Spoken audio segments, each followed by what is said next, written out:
Hello and welcome. This is going to be a divine partnership coaching video, and I just wanted to talk for a second about what do you do if you notice that your divine masculine or divine feminine are in some kind of toxic entanglement where you're afraid that spell work is being done, or that they're being gaslit, or they're with somebody who's stealing money from them or tricking them or emasculating them.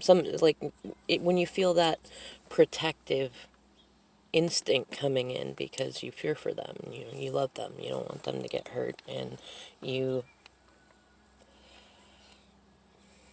it's difficult in those moments, especially if you were in union with them for a long time and were a protector of sorts. And the the difficult thing is that when a separation comes, I mean, there's many reasons for it, but oftentimes if your twin jumps into a low vibrational situationship, it's because they needed to learn how to stand up for themselves. They needed to learn how to see through the gaslighting. They needed to learn how to recognize spell work being done. But you reflect each other, so that means you also had lessons to learn in that. And trust me, I know how difficult it is because that's part of my own story. And the difficulty is that you end up in kind of a moral conundrum. Because if you leave them in it and you don't do anything to try to help, you're leaving them a victim to what's going on. And especially if you know them well enough to know that they don't know what's going on, or they don't see it, or that their pain is too great that it blinds them to what's going on, it can feel very immoral to not help, to not be willing to risk that.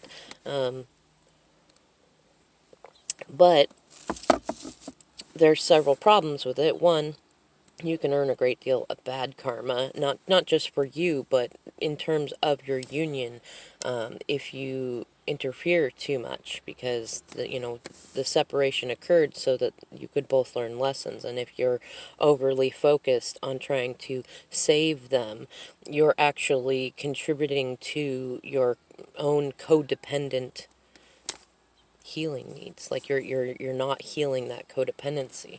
And it also shows that you don't have faith in them, whether or not they've had a pattern of getting into problems and not seeing it and getting hurt.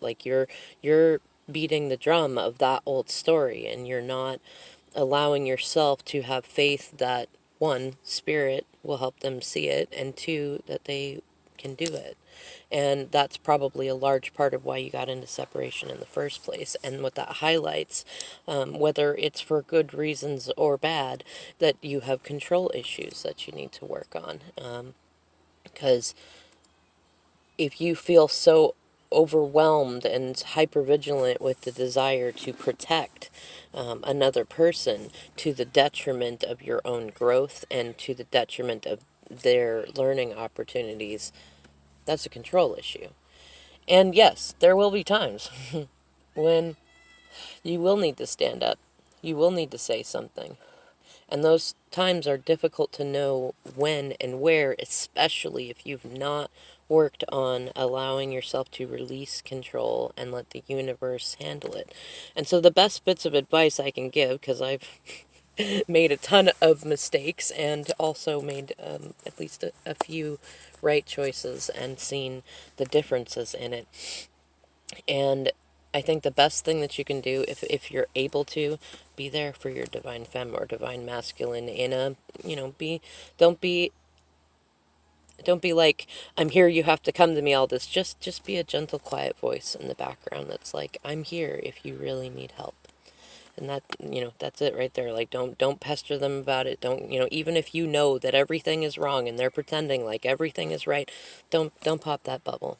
Make notes to yourself or something, or have a friend outside of the circle that you have that you can talk to about it. But let them make their mess. Let them do it, because it's going, if you get involved in it more than that, then not only will they not learn the lesson, you will likely be the blame as to why things didn't work out when it inevitably doesn't work out. And try to, as much as possible, avoid warning them about things, unless, like, there will be moments when you're probably going to do it anyways. There's been many moments when I've told myself, don't say anything, just let him do it. But then we'll be talking, and something will slip out, and later on I'm going, why did I say that? I know better than to give him a whole bunch of warnings. It's better if he learns it himself. But I recognize that those moments needed to happen, especially if it was kind of an involuntary hiccup. Spirit wanted me to say it. And it's also good to recognize that within those moments, and also within things that you might otherwise consider a mistake, there's plenty of value and plenty of learning lessons. Just don't force it. Don't force it. Don't prevent yourself from, like, if you're in that moment and you're feeling very, very called, in an intuitive rather than an instinctual way, and it's important to learn the difference. I do some other videos that talk about it. To follow your intuition if you really feel called to warn them. But I mean, in the end, they're going to see it either way. So you really have to allow Spirit to use its infinite resources and to help them. And other than that, the best thing that you can do is, I mean, like a lot of readers say, just send them love and light. Picture them bathed in white light, and just send them your prayers. Like, definitely don't try to do any counter spell work. You can pray for them. You can pray that that any spell work being cast on them to deceive, like any, in fact, any spell work, benevolent or malevolent, is broken down. You can pray that they see through any gaslighting. You can pray that they're able to stand up for themselves, things like that. But don't get into doing other spell work. It's not necessary. It complicates things, and it shows a lack of trust in Spirit, a lack of trust in your own intuition, and a lack of faith in them, lack of faith in the whole process. And if you're feeling like doing that, like, don't beat up on yourself. Just recognize that the reason that that's being brought up is so that you can work on your faith. You can work on your control issues. It's not so that you actually take action.